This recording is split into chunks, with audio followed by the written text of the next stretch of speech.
खुलुमबाय गोजोन फुंबिलिनि बयनिसिमबो गाहाम हामलायनायखौ जासिहरनाय थाबाय आं सिबिरानि ब्रह्म आसा खालामो नोंथांमोनहा गासैबो मोजाङैनो दङ नोंथांमोननि थाखाय आं गोदान मोनसे भिडिअ लानानै फैबावबाय अन्नानै भिडिअखौ जोबजासिम नायलांदो गुबुन हादराव मिथिंगानि समायना नुथायखौ नायनो थांनाय भारतनि सा 15 दावबायारिफ्रा जिउ खोमानो गोनां जादों आरो सा 19आनो जोखोम जानो गोनां जादों। सा 32 भारतनि दावबायारि आरो सा 4 क्रिउ मेम्बार गाखोनाय स्पिड बोटआ लैथोआव बेलथायदों जायजों बे दुखुनांथाव जाथाया जानो मोनदों। अन्ध्र प्रदेश आरो तेलेंगानानि मबाइल फननि डिलारनि मोनसे हानजाया कम्पानिनिफ्राय स्पन्सर्ड खालामजानाय मोनसे ट्रिपआव थांदोंमोन। भियेटनामनि बयनिख्रुइबो देरसिन आइलेन्ड अदेबानि दिप फुक्वाक जायनि रुगुङा गुफुर बालाजों बुंफबनायनि थाखाय मुंदांखा बेयाव थांदोंमोन दावबायनो होननानै बे समायना नुथायखौ नायनानै गिदिंबोफिननायनि उनावनो बे जाथाया जानो मोनदों। भारतनि दावबायारिफोर गाखोनाय स्पिड बोटआ बेलथायनायनि उनाव होख्राव होसि खालामनायाव दावबायारिफोर लांलाय लाबोलाय खालामग्रा बोटफोरानो थांनानै रैखा खालामनायनि हाबाखौ गिबियाव मावहैग्रोदों। बेनि उनाव नेभि क'स्ट गार्ड रैखा खालामग्रा हानजाया फैनानै रैखा खालामफैदों जेराव सा 15आ जिउ खोमानो गोनां जादों आरो सा 19आ जोखोम जानो गोनां जादों। जिउ खोमानांनाय सा 15 सुबुंफोरनि मुंखौ इन्डियान एम्बेसिया फोसावनानै होदों। मुंफोरा जाहैबाय तामिलनाडुनि सेन्थिल कुमार, तामिलनाडुनिनो मुरुगा प्रभु, तामिलनाडुनिनो श्रीधर, तामिलनाडुनिनो शेख आब्दुल्ला, तामिलनाडुनिनो बालाजी आरो माखासे गासै सा 15नि मुंखौ फोसावनानै होदों। मिथिहोनाय बायदिब्ला गोबां बार बारनायनि जाहोनाव आरो लैथोनि दोहौआ गोबां बारा जानायनि जाहोनाव स्पिड बोटआ बेलथायदों होननानै सन्देह खालामदों नाथाय बेनि सायाव रोखा नङा नायबिजिरनाया जागासिनो दङ।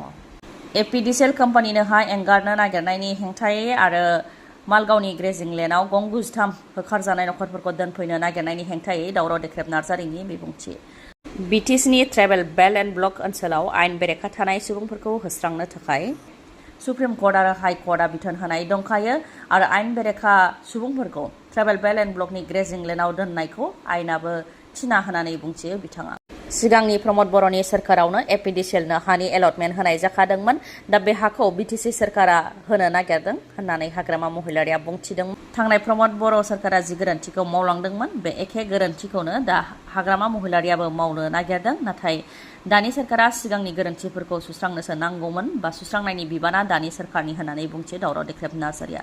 जुदि एपिडिसिएल कम्पानिखौ बिटिसिआव लाबोनायजों जोंनि मुलाम्फा जायोब्ला बेखौ ट्राइबेल बेल्ट एन्ड ब्लकआव लाबोनायनि सोलायै गुबुनाव लांनो नांगौ होननानैबो बुंथियो दावराव देख्रेब नार्जारिया। बेनि अनगायैबो बिथाङा बुंथिबावदि सिगांनि प्रमद बर'नि सोरखाराव आसाम सोरखारा जेरैबायदि बिटिसिखौ सालायदोंमोन दाबो बिटिसिखौ आसाम सोरखारा बेबायदिनो सालायनो नागिरदों। आसामनि गार्जेन मन्थ्रिफोरा बिटिसिआव फैबाय थादों नाथाय आसामनि गार्जेन मन्थ्रिफोरा बिटिसिआव बेबायदि फैबाय थानानै सालायफैनायजों बिटिसिनि इएमफोरनि जि गोहो बेखौ नाख्रेबनायसो जादों बा नाख्रेबनो नाजानायखौ नुनो मोननाय जादों होननानैबो बुंथियो बिथाङा। गुबुन गुबुन बेलायावबो आसाम सोरखारा बिटिसिखौ सालायनो नाजाबाय थानायखौ नुनो मोननाय जादों जेरै आसामनि health and family welfare department आरो आसाम सोरखारनि डाइरेक्टर अफ हेल्थ सार्भिसेसनिफ्राय बिटिसिआव ट्रेन्सफार आरो पस्टिंनि बेलायावबो लाइजाम हरनायखौ नुनो मोननाय जादों नाथाय बिटिसिनि ट्रेन्सफार आरो पस्टिं होनाया बिटिसिनिसो आयदा बिटिसिआसो ट्रेन्सफार आरो पस्टिंखौ होनो हायो होननानै फोरमायथियो। बेबायदिनो थांनाय इउपिपिएल सोरखाराव जेरैबायदि आसाम सोरखारा बिटिसिखौ सालायदों दाबो बेबायदिनो सालायनो नाजानायखौ नुनो मोननाय जादों। बेनिखायनो बेनि सायाव जाहाथे बिटिसिनि इएम एमसिएलएफोरा गुवारै सावरायलायो बेनि थाखायबो खावलायो दावराव देख्रेब नार्जारिया। मोनसे गोजोनथाव खौरां गुबै आफां आसामनि थागिबिफोरनि थाखाय गोजोनथाव खौरां। रेलवे बर्डआ क'क्राझारावबो railway recruitment board examination centre बानायनो थाखाय फोसावबाय। सिगांनि समाव गुवाहाटी आरो तेजपुराव रेलवे रिक्रुटमेन्ट बर्ड एग्जामिनेशनखौ खुंनाय जाबोबाय थादोंमोन। दा रेलवे रिक्रुटमेन्ट बर्ड गुवाहाटीआ एग्जामिनेशन कन्डाक्टिं एजेन्सिखौ बोसोन होदोंमोन दि क'क्राझारावबो एग्जामिनेशन सेन्टार जानो नांगौ होननानै नांगौ बायदि नर्म्स जेरै इनफ्रास्ट्राक्चार सिकिउरिटि थांलाय फैलायनि राहा बेफोरनि सुबिदाखौ नोजोर होनानै क'क्राझारावबो railway recruitment board examination centre जानो नांगौ होननानै बोसोन होदोंमोन। बे लेखायै क'क्राझारावबो रेलवे रिक्रुटमेन्ट बर्ड एग्जामिनेशन सेन्टारखौ बानायनाय जासिगोन आरो बेनि थाखाय फोसावबाय। दैखरनिफ्राय दै दिहुननो नाजानायावनो साबाया थैनो गोनां जादों। साबानि मादाव सानैया बिदा फंबाय। जेनेरेटरनि गेजेरजों दै बोखांनो नाजादोंमोन दैखरनिफ्राय बेयावनो बिदा आरो फंबायजों लोगोसे गासै साबाया जिउ खोमानो गोनां जादों। मेघालयनि शिलंआव जानो मोनदों बे जाथाया मोनसे प्राइभेट कनस्ट्राक्सन साइटआव थानाय गंसे दैखरनिफ्राय जेनेरेटरनि गेजेरजों पाम्प खालामनानै दै दिहुननो नाजादोंमोन। गिबियाव साब्रैया दैखरनि सिङाव हाबलांदोंमोन बेयावनो जेनेरेटरनिफ्राय गेस ओंखारनायजों हां मोनै जादों जायनि जाहोनाव साब्रैनि मादाव सासेया दैखरनिफ्राय खुनुरुखुम गाखोबोनानै खाथि खालानि सुबुंफोरनो खोन्थाफैदोंमोन।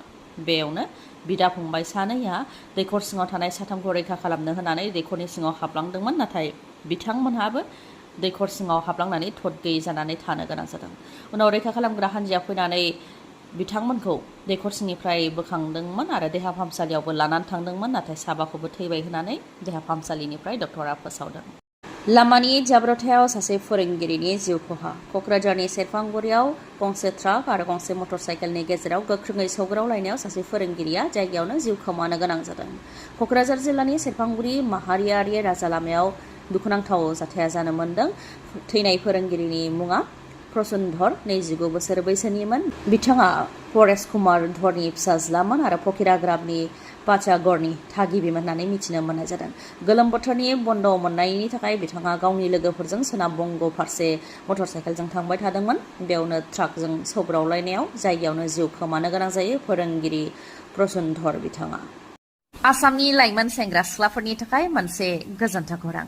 जाय लाइमोनफोरा GNM nursing, BSc nursing, post basic BSc nursing, MSc nursing, BSc in Medical Laboratory Technology, BSc in Medical Imaging Technology, BSc in Operation Theatre and Anesthesia Technology, Diploma in Pharmacy, Bachelor in Pharmacy बेफोर कर्सखौ लानो गोसो नोंथांमोनहा कर्नाटकनि बेंगालराव थानाय Athena group of इन्स्टिट्यूशन्सआव मुं थिसननो हागोन।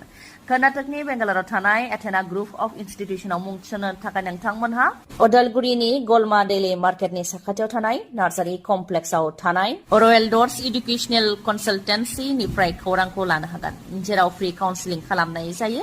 लोगोसेनो एडमिशननि गासै डिटेल्सखौबो नोंथांमोनहा मोननो हागोन।